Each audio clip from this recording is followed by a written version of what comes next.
Yo, what's going on, guys? It's Vibes and welcome back to my channel once again. Today I'm so hyped to bring you guys top 5 zombies maps of all times.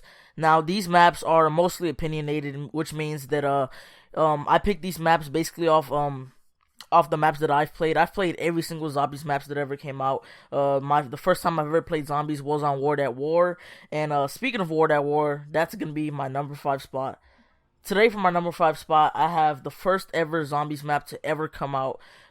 It started off as a little mini mode just for after completing the campaign on War at War, just to bring you Nazi zombies, and the name of the map is Nacht Der Untoten.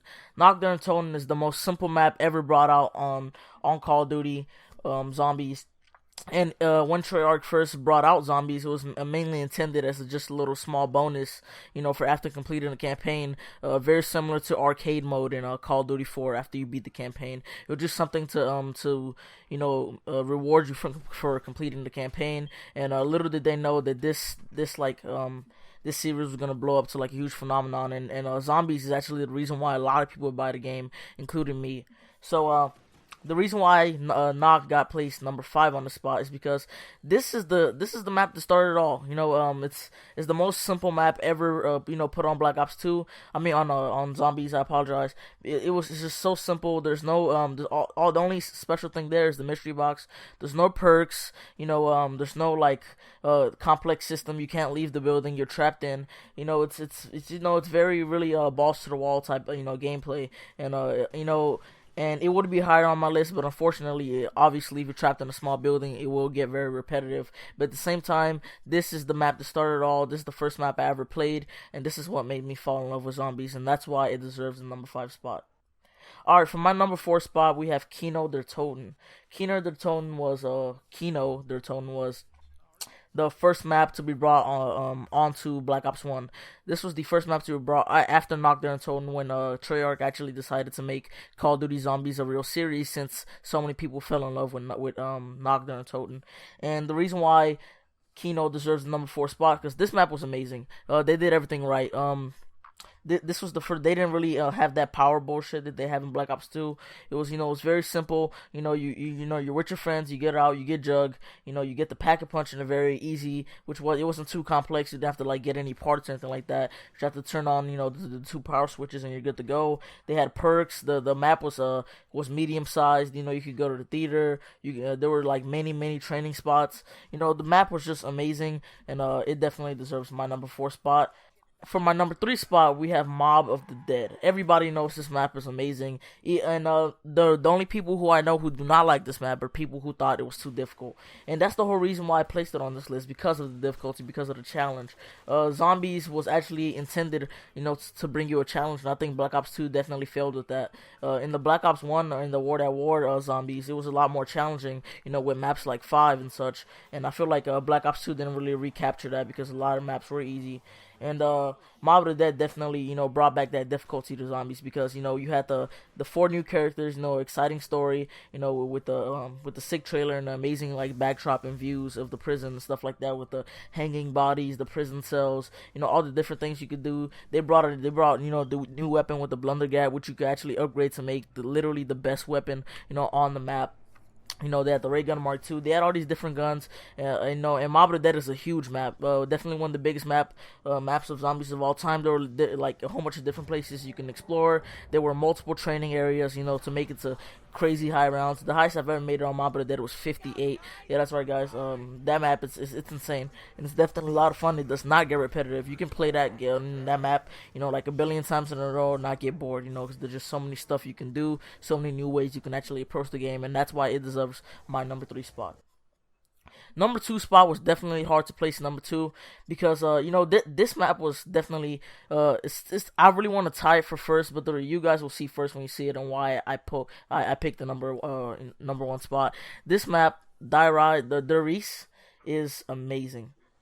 This was one of the best games, one of the best maps I've literally ever played on zombies. This definitely deserves this number 2 spot. This map was great because, it was actually one of the first complex maps to be brought to zombies. And by that I mean they had different things you can do, such as, it was a lot more challenging to pack a punch, You know, they had the mystery box. They had the Wonder Waffle, which is an amazing weapon, which everybody always tried to get. You know, they had this was one of the first maps to actually have really good wall weapons, because in most of the zombies maps before the release, there weren't a lot of good wall weapons, but the release actually brought some pretty sick wall weapons, such as the Thompson and also the FHG2, which was a light machine gun.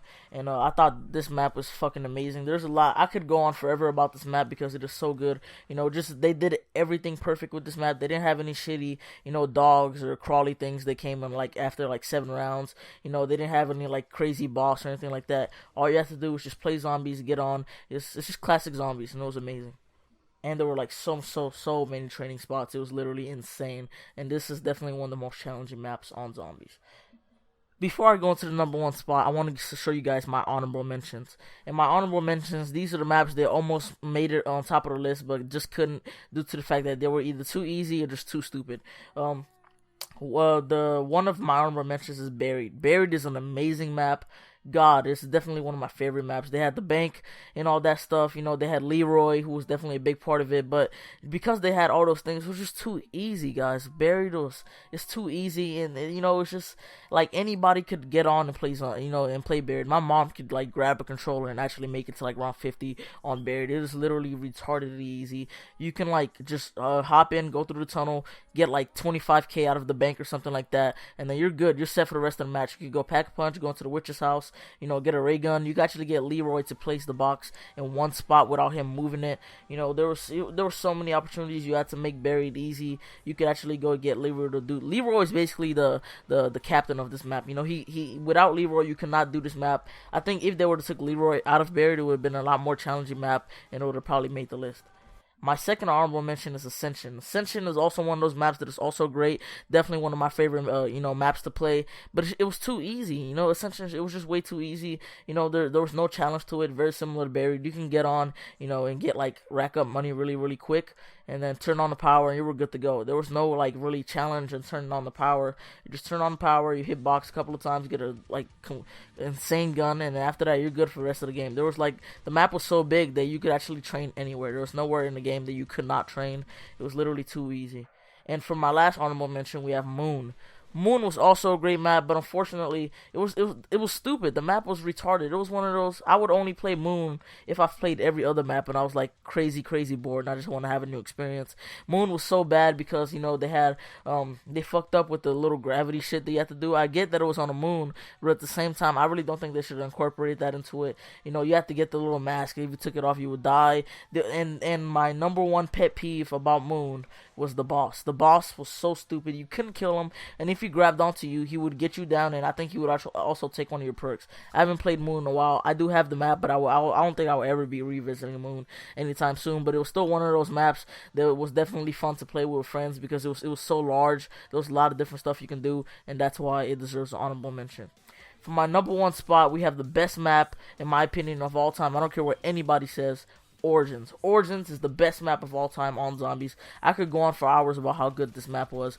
Origins, they brought everything that you wanted in the Call of Duty game. They brought the staffs. Oh my god, the staffs were amazing. They were definitely the best weapon in zombies history. You can actually upgrade them to be even more beasts. There were 4 that you could pick out of, so your whole squad could actually have, you know, can have staffs.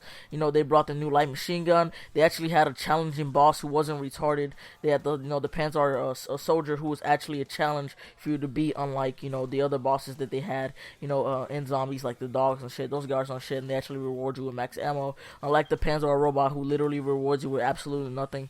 It was just there to, you know, to provide, you know, more depth into the game. And my favorite part about Origins is that, unlike all the other zombies maps, it kept you on your feet. And by that I mean, like, you know, you couldn't get bored of it. There's no way you could just sit there and camp, you know, for the whole game. You'd actually have to move around, because every 3 or 4 rounds or so, the guys would actually come and try to turn off on the generators, and you would actually have to run around and actually try to stop them, or else you wouldn't be able to pack a punch. So that definitely kept you on your feet the whole time. The Panzer robot was roaming around.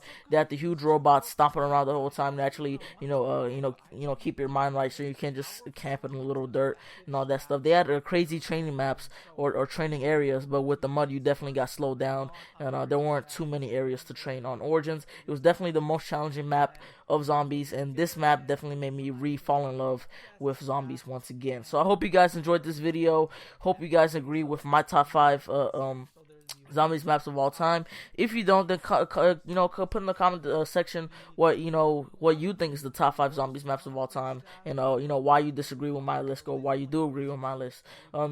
And also comment what you guys would like to see for next week for top 5 blank. I will do whatever you guys want to see. But yeah, guys, it's been Vibes. Hope you guys enjoyed this video. Peace.